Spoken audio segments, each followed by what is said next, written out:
Hello, you wonderful people, and welcome to another episode of Not Too Comic Book. This being a show where we talk about TV shows that are adaptations of comic books. For today's episode, I'm going to talk about Invincible, Season 2, Episode 5. Great episode. A lot of really interesting things went down in this episode, so let's break it down. Well, first and foremost, let's start off with Mark's side of things.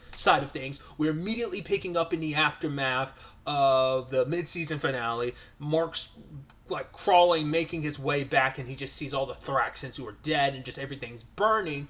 But luckily some nearby Thraxans end up helping him and taking him back to the city, where there's a lot of people dead, but Andressa and his brother are still alive, and Mark is beating himself up very much like the aftermath of season 1, where it's just like, I failed, if it wasn't for me and my dad, none of this would have happened. And I love Andressa's perspective on it, where it's like, yeah, but if it wasn't for your dad, I wouldn't have a son, and if it wasn't for you, me and your brother would not be alive. So many Thraxans wouldn't be alive right now if it wasn't for what you did. The fact that she's like, my people don't really get too caught up on regret because our lifespans are so short. We always look forward, and I think that meant a lot to Mark, because once again, he hasn't forgiven himself for Chicago and just the death and destruction that happened because he wasn't strong enough to stop his dad. And now it's like all this death and destruction happened because we were here in the first place. So, and now his dad was taken. And so because of that and hearing Andressa's words, he decided, I'm going to stick around. I owe it to these people to help clean up, because we know the Guardians of the Globe were involved with a lot of the reconstruction of Chicago. We know Eve played her part in it, which obviously has its own complications as we saw, but to be fair, Mark was helping out too in his own way. I don't know if it was necessarily in a construction way, but dealing with crime and stuff, helping out whatever he could. So he's doing the same thing here, trying to rebuild. And so, because later they say Mark was going for 2 months. It takes 6 days to get to Thraxa from Earth, so he was there for almost 2 months in the grand scheme of things. Well, I guess it'd probably be close, probably a little more than a month and a half, because it takes 6 days to get back. So it's like, oh, you were going 2 months, so. But obviously, the Thraxan lifespan being what it is, and Mark was there for a while, but they finally constructed a ship to get him back home. But he's like, no, I might as well stay. There's too much work to be done, because once again, he just feels like he hasn't done enough. And that's the sad thing. I mean, it's just like what happened back on Earth. Despite, oh, I can't wait to see my mom and everything, but I got work here to do, because he's afraid to leave the Thraxans alone. Because I guess there's some level of him well, what if they'll come back? It's well, they won't have a reason to come back now that my dad's gone. And if I leave, they won't have any reason to go either. But it's no, I need to stay here to help out, to make up for what I've done. But Andressa was no, look at me, Mark. Because we see an old Nualzot and old Andressa, and it's you have to go. And then when you do, take my son with you. It's no, but why would I do that? She's and the Andressa stuff really hits you. Go, geez, that's sad as shit. Where it's yeah, I need him to go. He ages slower than any other Thraxan. And everyone he knows, his entire community that will be around him, will be gone. She'll be gone soon enough. And it's I don't want my son to be left alone, because any Thraxans that are going to be around are going to be strangers to him. Everyone that could be around, was around for him to be born, they're all going to be dead by the time he even leaves. She's even before I won't even get to hear his first words. She's please do this for me. And it's just that heartbreaking thing of her saying I hope when you grow up you can understand why I did what I did, to kind of make sure that you are taken care of. And it's really sweet, because it's with Nolan being gone, at least it's Nolan did what he could for their child, and now she's asking Mark to do this, take care of your brother for me. It's at least I'll know that he'll be in good hands, because none of us will be around, but I know you will be around for your brother. You'll live long enough. I mean, in the grand scheme of things, because your brother's part Thraxan, you will most likely outlive your brother. But, we haven't really gotten to those conversations yet. But, yeah. So, Mark takes the ship back to Earth, and obviously the first stop is his mom, which she seems to be doing good. Her and Paul, seems like there's something there. I'm sure that could get complicated, because Paul's, I think, your boss. Maybe you're just business partners. Kind of seemed like he was your boss, but... it's it's kind of but it's I'm sure you're not ready to kind of do that, because the last time that happened, it's it was Alana the Green Ghost's ex So like, oh, you're like, oh, something nice is about it. So you're probably a little reluctant to put yourself back out there, even though that was like almost 2 months ago that happened, because that was in episode 3. So I don't know. Also makes you wonder, like, what has she been doing since? Well, because I was about to say no, because we saw in episode 4, like, she had that conversation with Art, she was going through it, so that was kind of the therapy she needed, so we know she's doing better. Hell, she almost, about to crack open the wine or whatever that Paul had gotten her, but she was like, you know what, I'm not going to. I was like, good on you, Debbie. But then Mark showed up, and we see her pouring a glass later, because she's going to need that glass after everything. And so everything Mark was feeling, his mom is now feeling it too, and on top of that, it's like, oh cool, now I got his baby here. It's like, here's your father. It's like, first I didn't know if he was alive or dead. Now I know that he's alive, and now knowing like he caused so much destruction, all that you had to deal with. It's like, what do we do with this baby situation? It's like, well, he kind of can't go anywhere else. Mark's like, I'll take time off of college to like help raise him. It's like, I know it's a complicated mess, but it's like, at the end of the day, he's my brother.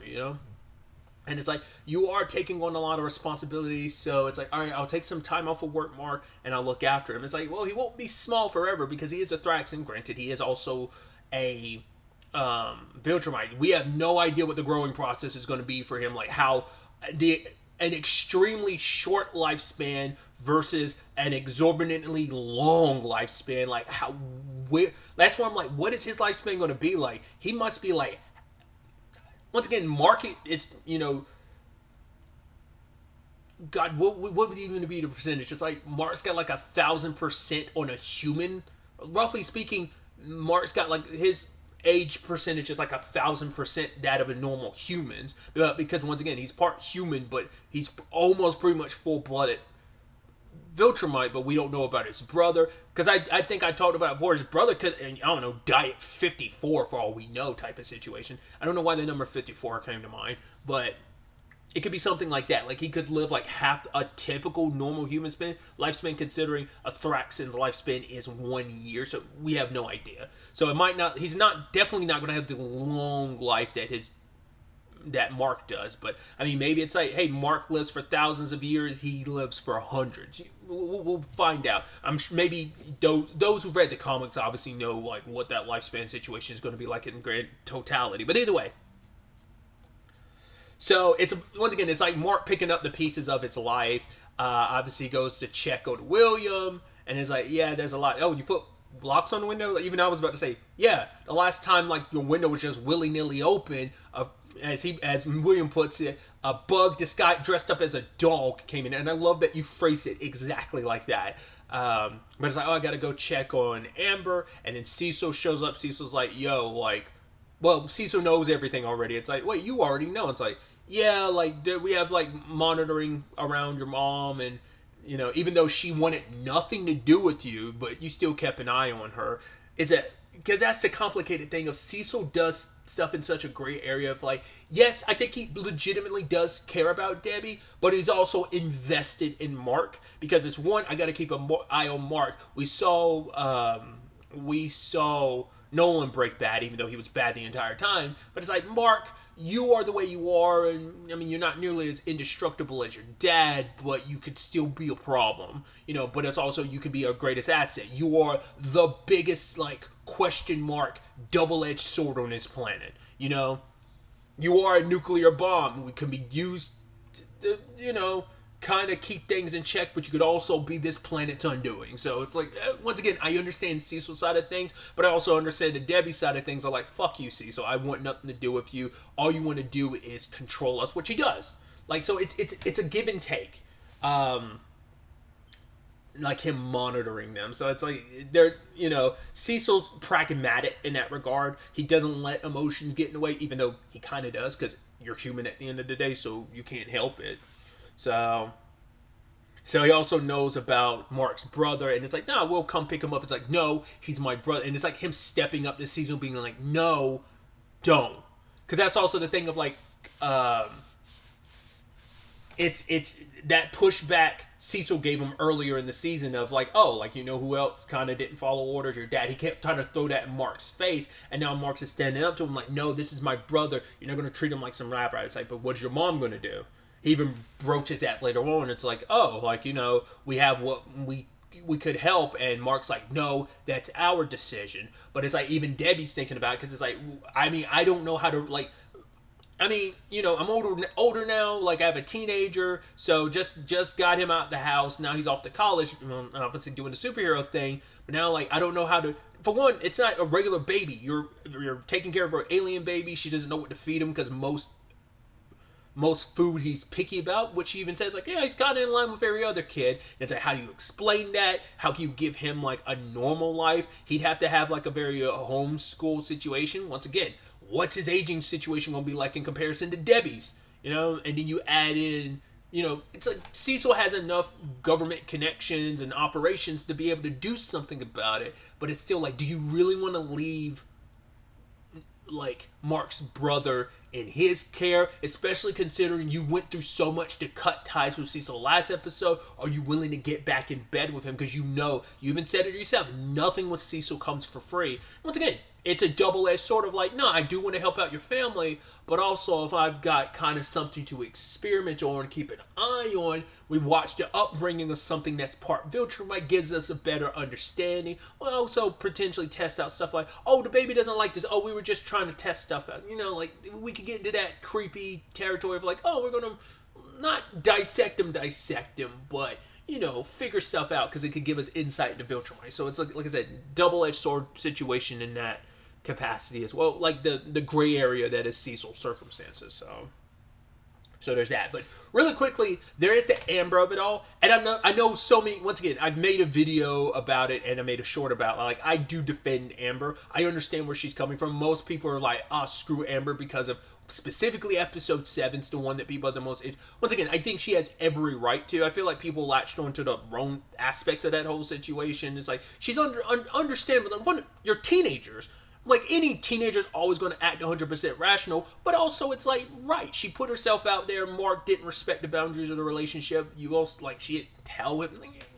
I get people's point, but I also, like, I'm just a lot more on Amber's side than most people are. So I don't want anyone taking, like, oh, here's Amber complaining about her life. It's like, if you notice, Amber was very specific. Like, no, I want to hear what you've gone through. He's like, no, I want to specifically hear what you've gone through, what I've missed these past 2 months. It's like, well, I was like, I felt this thing that's like a third of my grade. Once again, I could see so many people like, oh, look at her complaining again. It's like, she wasn't trying to stack up comparisons. It's like, the thing I think about is like, when everyone goes through their own thing, like, because someone has this horrendous thing they're going through, people are going to make the comparison of, well, what Mark went through, you really going to sit there and complain? I just know the internet. But I'm also like, she's not trying to compare stuff. Mark specifically asked how she was doing. She even said like, yeah, I failed this test that was like a third of my grade. He was like, wow, that's not like you. What, even you? She's like, yeah, my grandpa died and I kind of took it rough. It's like, yeah. I'm sure someone said like, oh, it's like, yeah, she's going through some emotional shit right now, and she didn't have her boyfriend to be like kind of that rock that she can lean on, and that ends up being something Mark feels too. It's like, there's a beautiful theme of just like time, when it's like, right, Andressa leaving her son to Mark, because it's like, yeah, none of us specifically, the Thraxan that will be here will be people that are strangers to him, because our lifespans are so short. So there's that. 2, the fact is that 2 months has passed. He's like, I wasn't there for my mom, which she had to go through that on her own. Wasn't able to be there for Eve. She kind of had to go there on her own and kind of like had to be back with her parents and kind of sink down there and just kind of have to wallow in that, sadly. And then also like Amber. And it's like, once again, it's like, it's meant to be something, because even Mark's like, this juggling act isn't what I thought it was. She's like, no, I get it. Amber's trying to be handling it as best as she can, of like, yeah, I knew what I signed up for. Still doesn't make it suck any less of like, yeah, I'm kind of going through this shit. Like, yeah, I have my friends and stuff, but it'd be nice to have my boyfriend be there, like, the person I love. And it's also like, right, I've had to lie for you for 2 months, which kind of it's like, yeah, like, you know about it from a practical standpoint, application of, yeah, having to lie for like, oh, Mark, even to the point your friends are like, oh, well, we almost didn't think you existed, but here you are. It's like, yeah, I was going for family stuff, and it's a lot to kind of really, and Mark realizes that. Like I said, it's that layer on top of the whole conversation of, yeah, I'm going to live for 1,000 years, not 1,000, thousands of years, and everyone else is just going to, like, just like how much, like, he can miss in just 2 months. just how, and I think that's probably going to be a theme we really see escalate even more over the course of this season, but also the course of his story of like, yeah, it's 2 months went by like that, and that's nothing but a sneeze in your lifespan, you know? And that was a whole point Nolan was trying to make in the season 1 finale. So it's like that point I think is going to get hammered home as the show goes on over more and more and more and more and more. So I just thought that was kind of like a nice little through line of just kind of like the passage of time happening and what it kind of, the state it kind of leaves Mark in that capacity, and just the people around it. Once again, it's like, oh, like, because that's also another thing too of like, oh, you're the superhero, you're this and that. But it's like any superhero story, there's the human element. It's just as important. Some people toss that away. That's why I'm like using Superman for example. You need the Clark Kent. You need the like Lois Lane and the family element of it, you know, to balance out the superheroism of it all. Because there's some stuff that, as powerful as you are, there are always going to be aspects of your life that slip away. That duality of just trying to live a double life, it's hard, you know. And that's a point. Once again, I think they're hammering home with this whole like passage of time conversation. So there's that. So that's some pretty like heavy stuff to kind of deal with. You know, it's like Mark hasn't really had much of a time to breathe.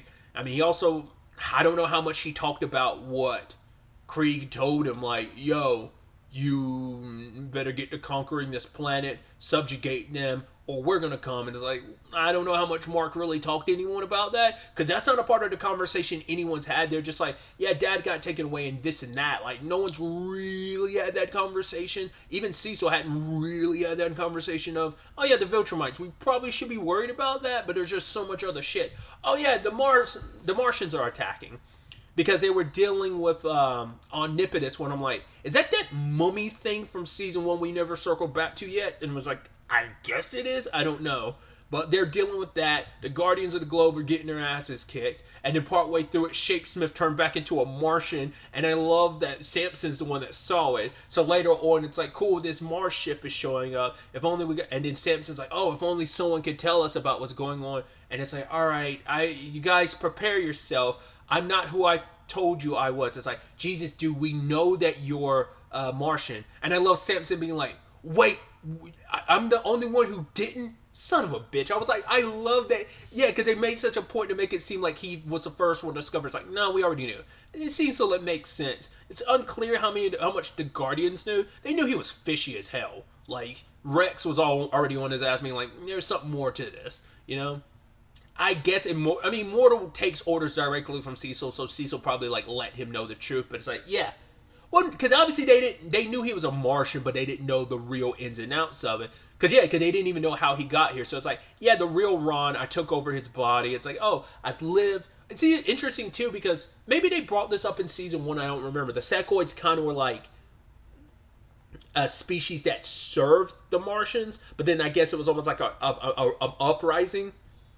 Things were fine until the humans came here last season because of the shape-shifting ability. Like the Martians have never had to worry about the Secoids. So you have all that going on. And now it's like, oh, cool, Shapesmith, you left the real Ron Livingston, like... Was that his actual name? Because, like, when I'm saying Ron Livingston, it's like... That's not his name, because I think of the actor Ron Livingston. So I'm like, what was the character's name? The character's name is Ron? Either way. So they're going to work with Shapesmith to, like, mediate this to some extent. Like, they're going to need his know-how of Martian tech to kind of handle that. So he's going, Samson's going, so is Bulletproof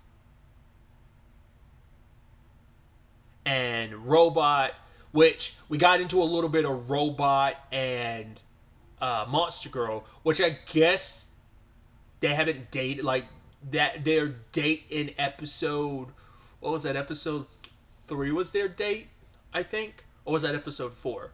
That might have been episode 4 was their date. I don't remember now. That might be the only date they've been on in that time frame. Because she's like, yeah, after one date. Because he's like, oh, like, Monster Girl, she shouldn't be training this hard. I mean, it's kind of a point she brought up when she was first, like, signed up for the Guardians of the Globe. But I think it's also, like, me making that point is one thing. I don't need this dude that's not even really my boyfriend. We went on one date, like you dictating stuff. It's like, I think it's just my condition is my condition. I don't need you speaking out for me. And because he's trying to come from a place of understanding, but he's also coming at it from like both an emotional place, but more so from a logical standpoint of, but it makes the most sense for you not to have to like do all this extra training because it's how much of a strain it's taking on you and making you younger and younger, which is coming from a good place. But I think it's just the frustration of like, don't speak for me, you know? Like, because once again, she brought that point forward when she talked to Rudy. And I think that's also why Rudy brought it up. It's like, she brought it up to him back then. She talked to him first about it. We don't know if the rest of the squad knew about her circumstances. She eventually talked about him, sure, but she, like, specifically talked to Robot Rudy about that, like, at the time, back in season 1. So I think it makes the most sense why he'd go like, hey, like, he tries to broach this because Monster Girl approached him, but it's like, no.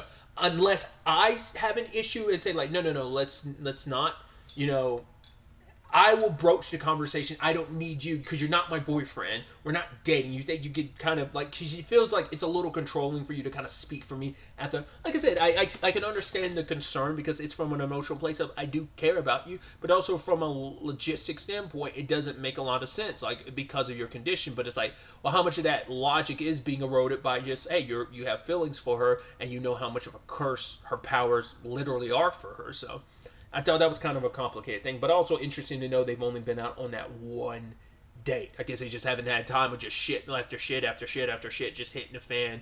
Like, you know, they're the Guardian of the Globes. They don't really get time off, you know, so. Because if they're not, like, fighting people out there trying to kill them, they're also trading, so. Really quickly, since I'm on the conversation of the Guardians of the Globe, we'll circle back to...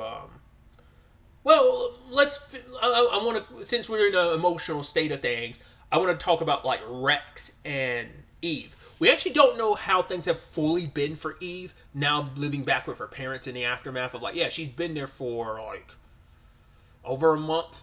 So, but she's just kind of, like, going with the flow of things. And then, like, Rex is there waiting, and he knows about her family circumstances, like what we learned in the Adam Eve special. Understandable, they were dating for a while, so it would make sense you would confide. I thought it was interesting because he was like, yeah, like you told me about this like a week after we met. So I'm like, oh, I mean, it makes sense. You're still at the time, like you were together, like you were in high school. So it couldn't have been, because she was like, he even said like a week after we met, you were still going through it. So it had to still be pretty fresh after the events of the Adam Eve special that Rex and her met. So, I mean, once again, they are still, I mean, they're college age now. They're like 18, 19 now, but it's like, they were probably like, because she was like, the oldest we saw her in the special was 12, I believe is how old she was by the end of that special, 12 or 13, because like Mark was the same age. So I can only assume like her and Rex met like pretty soon after, like maybe it was like maybe a year or something later, if even that. But he was saying like it was still pretty raw for you.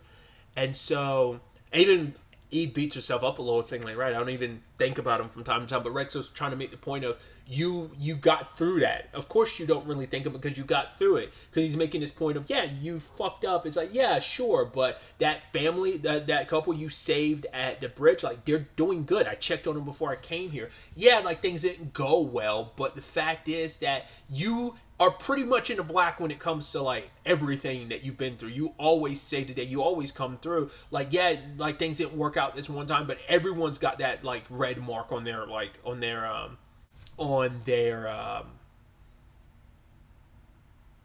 resume. You know, it's just, you're human, you're fallible. That's okay. You dealt with everything you went through. You've dealt with your family's BS. You know, and then, you know, he's like, yeah, you can go out there and tell your family to shove it up their asses. Once again, it's like, her mom isn't as bad as her dad, but her mom is still, you placate your husband a lot, and just like you let him kind of do what it, you can be just as guilty of it. Like I would say, like, right, you're not as bad as your husband, but the fact is you don't really stand up to him like you should, especially when it comes to Eve and what she's had to deal with, and like the emotional and like mental abuse that she's had to, like, being berated and put down and made to feel small by her dad, and so, and especially because he was holding that Chicago shit over her head. Then you also add in this that just gave more ammunition, so she was beating herself down. Like, everyone's going through their emotional toils right now. So although all that's happening, it was enough to kind of get Eve, back on her feet. So she's going to be joining the team in the Secoid fight. So there's that. But let's stay with the Guardians of the Globe situation, because they're having to deal with the what was it? Not the Serpent Society, the Lizard League, because the Serpent Society is from Marvel.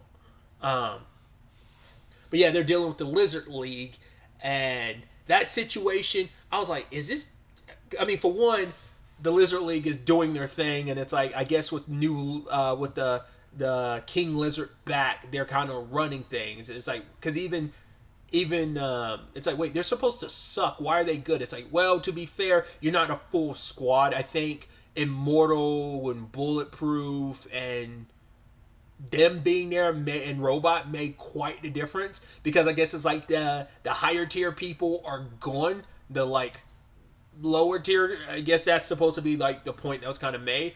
I was kind of worried for Kate. I was like, man, I'm like, this could go wrong. I mean, if the wrong Kate gets messed up, and yep, she did, because at point, like, that one serpent person had her, I was like, this isn't good. And like the others, because there's not like it's a 3-way split, like they're all fighting the 3, even though we know there's a 4 person. I'm like, yeah, he's just waiting, isn't he?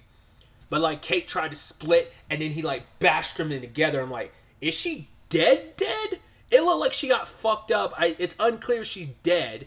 And then Shrinking Ray took out one dude, pulled a Emma from Gen V on one dude, kind of was about to do it on the other dude, but like, cause like Ray was trying to grow inside of him, but it was almost like a thing of he was able to kind of fight it, like the inside of his body was just as tough, so she couldn't find a way out, and so like he kind of broke her like by pushing her in his body, and you're like, that didn't just fucking happen, did it? It was like, so is she dead too? I was like, what the fuck?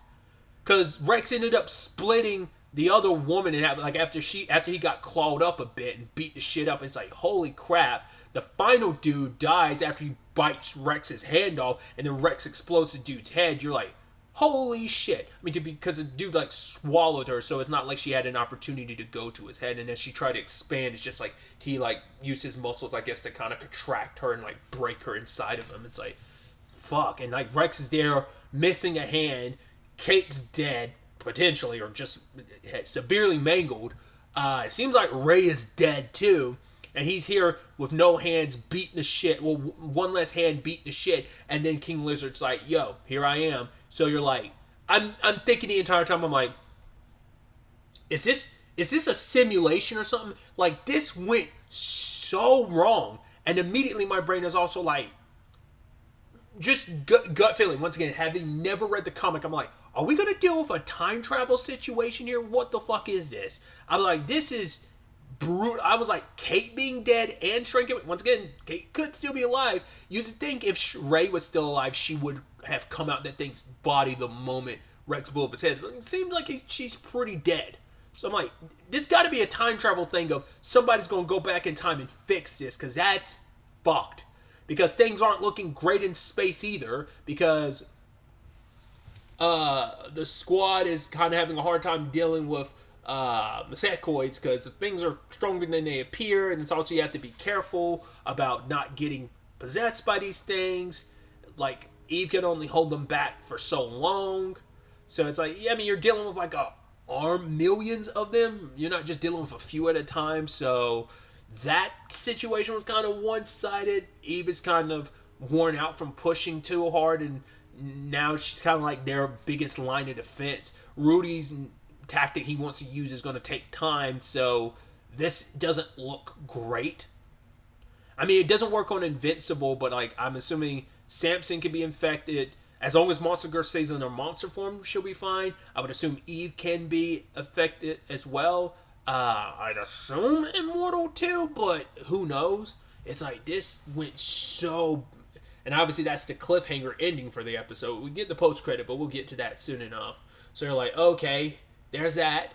Oh, and our boy Donald. We finally find out what his circumstances is. He's a cyborg robot. We don't know the proper classification they've kind of referred to him as. But yeah, he's been sitting on this. He's been stewing on it for a while and contemplating it. And so he cut it. I mean, once again, we don't know the time frame of everything.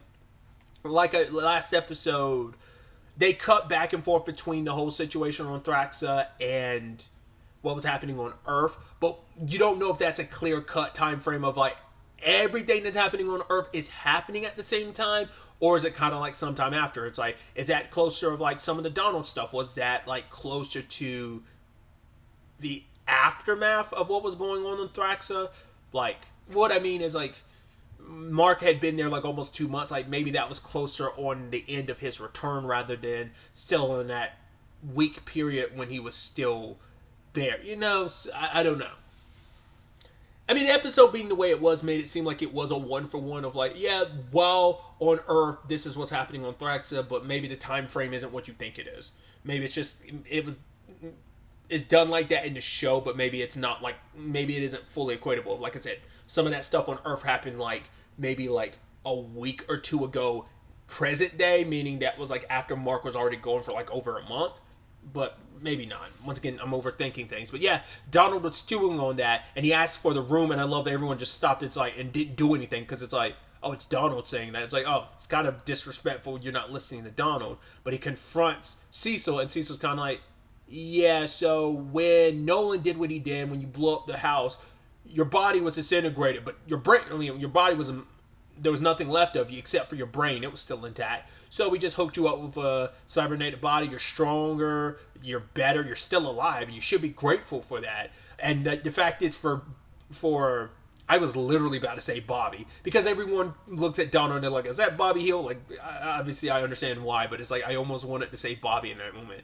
Donald is kind of like, you don't even recognize how fucked up it is. Like, you didn't tell me what it was. It's like, yeah, we figured PTSD and all, you didn't have any right to know. It's like, once again, it's like, Cecil keeps everyone on a need-to-know basis of, like, how much do you really need to know? I mean, we've seen that and known that, like, since the beginning of the series of how much he, like, Eddie has his suspicions of Nolan, but he didn't let anyone know, because for him, it's like, I need the upper hand. I need to understand why Nolan did what he did, and also the means of dealing with him if and when we do eventually have to deal with him.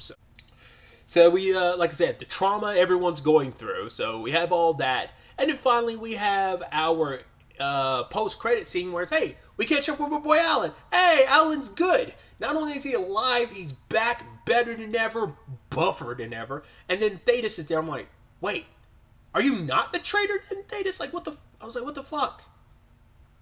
I was like, wait, so you're not the traitor? Then who the hell is the traitor then? Because he's like, because the moment he was saying, like, oh, I took you offline because I knew, like, either you would die or you'd come back stronger. I'm sorry I gambled with your life. And I was like, you're bullshitting. I'm like, but why would you go through the point of bullshitting? I was like, well, not unless he survived and you weren't expecting him to survive. So I was like, that would make sense. Like, oh, you're still alive. I did it to potentially make you stronger. Yeah. That's why I did it. So I could see that being an excuse, but I was like, huh. I was like, interesting. And then he proceeds to pull off the beard and he's like, yeah, I'm a Viltrumite. I'm like, I kind of was guessing that, but holy shit. So I was like, are you really not the one who set him up? Because some people are suspecting his girlfriend before the reveal, but it's like, I guess that puts her back on the board of potentially being one, but maybe it's someone else then.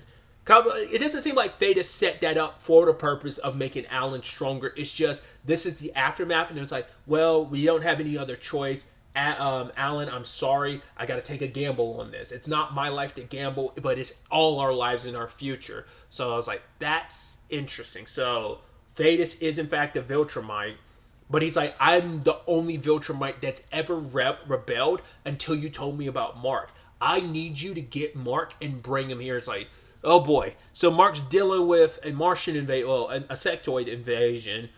Shit's getting rocked. the Guardians got their shit rocked on Earth. He's already in a complicated spot of like, I was gone for 2 months. Now I'm back in space. But once that's dealt with, I could go back to Earth. Oh, cool. Alan's going to make me go to who knows, God, how far and long away Thetis and them are from Earth. And it's like, once again, that theme of time slipping away of like how much is going to pass while you're going. I forgot to also talk about that little bit of Amber when she found out about Mark going back to space. It's like, yeah, I understand. You know, it's like, yeah, but it's still taking its toll. Like, once again, you can be understanding to a certain point, and it's still, I know, once again, I know people are going to like throw shade at it. Once again, people are like, oh, like he's a superhero. He should waste more time with you. It's like, no, this is someone you're attached to. Like, it's just, it is an early stage of like, yeah, this is early in our relationship. This is becoming more and more of a red flag. It's like, you know, it's a thing of, are you willing to go the long run for this? And like, you know, sometimes like people just aren't built for that. Like Debbie and Nolan were able to make it work. I mean, and sadly we saw that shit like hit the fan.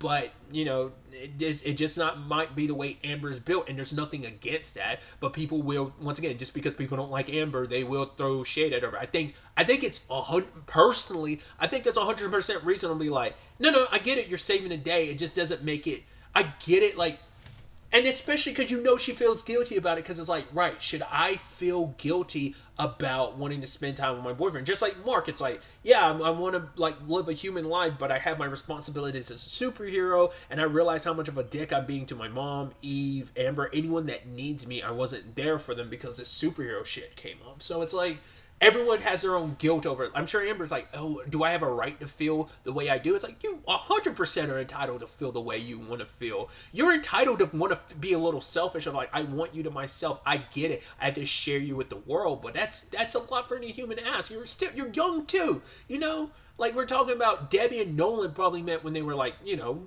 decently in their older ages. Like you're still like, you're in college, you know, that it's understandable you might feel a certain way. It's kind of my whole point. So, like I said, I'm very defensive when it comes to Amber, because I just know so many people on the internet hate her. But once again, that's just my perspective on it. You don't have to agree with my like defense of Amber, or just how I feel about it. Like whatever the case may be, it's going to be interesting to see where all this takes us next episode. If there is going to be like a time travel element, or we just sticking with this, we'll see. But glad to have Invincible back. I'm very excited to see where the rest of the back half of this season ends up taking us. But really, that's all I wanted to talk about. So the next time we meet, be happy, be safe, live life to the fullest, and enjoy it.